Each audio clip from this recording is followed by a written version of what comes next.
His crush from work suddenly showed up. Seeing her take the initiative, Finn immediately invited her in. The satisfied woman sought a drink afterward. Then she saw the notebook on the table. As she opened it, the contents gave her a chill. She saw that the police had discovered the fourth art murder case today. She gasped and covered her mouth. Meanwhile, Easton had just reached the scene. He was discovered by a curious organ hunter. Seeing him turn and run, a group hurriedly chased after him. The police happened to spot the scene. They quickly joined the chase. Soon, the fleet Easton was caught by someone. But just as the man threw a punch, Easton felt the man slowed down tenfold. Watching the man he had taken down, Easton wondered how he'd become so strong. But he didn't notice someone behind. He saw a man raise an axe. In a flash, it split his arm in two. From the severed limb, countless red tendrils quickly grew. Then, under the influence of these tendrils, his body and arm instantly rejoined. The man witnessing this was not afraid at all. In fact, he looked very excited. A stun baton was pressed against his neck. The person was the woman who had pushed Dongzhi off. Just as the woman was about to do something with the two, nearby, sounds of a fight with police and organ hunters erupted. The woman hurriedly pulled Dongzhi to a safe place. Then, she gave her phone number to Dongzhi and said to contact her if needed. But the next second, he completely ignored her. To check if Wuzhenki was truly a killer, she first sought help from a male colleague. Then, she set up a rooftop meeting with Wuzhenki. She confronted him about that sketchbook. Wuzhenki explained calmly. But the woman then said, finished before the homicide took place. Wuzhenki, knowing he couldn't explain, simply admitted it. However, the sudden phone ring instantly revealed the hiding male colleague. Wesley swiftly knocked her out with a punch. But he was no match for Wesley. He was quickly pinned against the railing. At that moment, the woman's friend caught her phone. Instantly, a city melody ringtone played. As Wesley felt a sharp pain in his right eye, he connected once again with Easton. From the killer's perspective, Easton quickly pinpointed the building he was in. In the next second,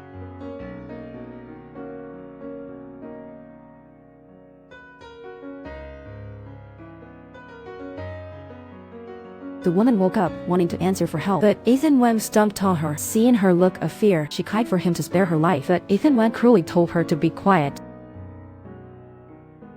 At the moment the phone ring ended, Wesley suddenly found the cause of his eye pain. Could it be because of the song? To regain his focus, he rushed into the building to find her. He soon found the killer hiding in the restroom. In a hurry, Easton planned to climb in, but was pierced in the hand by Ethan Wang. Hearing the commotion, the guard rushed in. They quickly subdued him.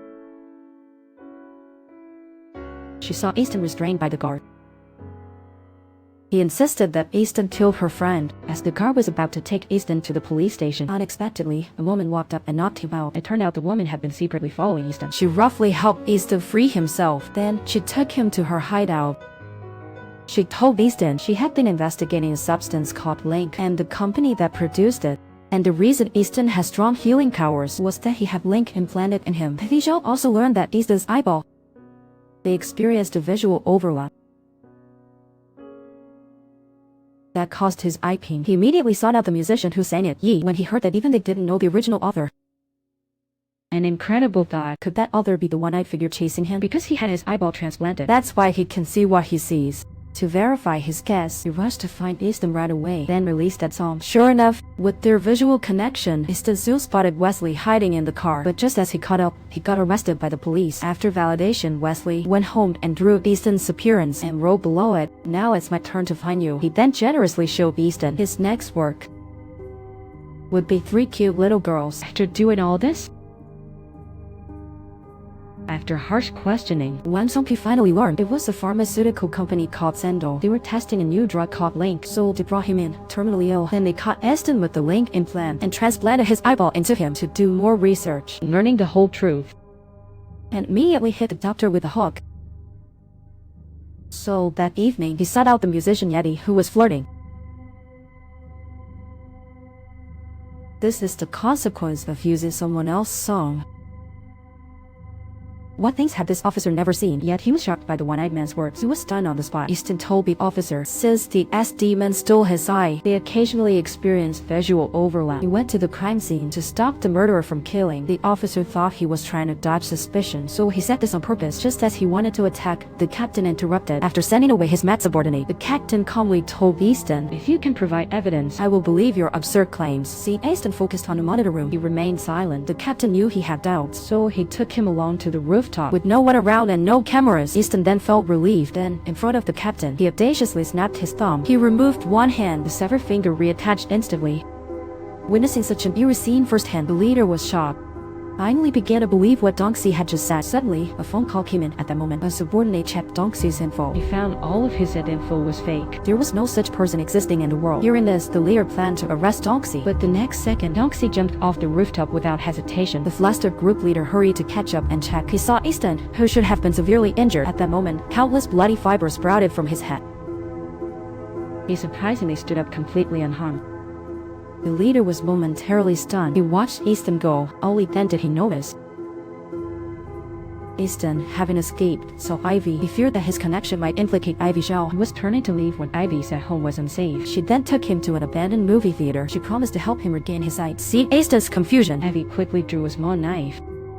Under Easton's astonished gaze, the wound quickly healed due to the blood threads. It recovered at a startling speed. Easton then understood Ivy was also linked. This made him, who was seen as a monster and felt isolated, suddenly feel a bond in their shared fate. Without thinking, he kissed Ivy Zhao. However, after a night together, Easton slept well. Suddenly, the killer connected with him visually as the killer tore up the sketches of 3 girls. A tormented man came into view. Then he saw, it's the artist B he captured before. He tells Easton if he wants to save him to be here at 11 p.m. sharp. If he's late, he'll become my next trophy. The murderer aims to lure Easton with this man. Finding out the killer took artist C, Easton plans to go rescue him, but Lily sees the orchids hunters coming on the surveillance. At that moment, Easton gets a video. Watching the video shows his boss lying injured. Easton realizes it's because of him. In a state of panic, he hears the sound of the front door opening. Seeing this, Lily tells him to flee. She'll hold them off. Easton wanted to say no, but see Lily's confident expression. He ultimately chooses to leave first. Lily, left behind, intends to distract them a bit, but the odds are against her. She's quickly surrounded.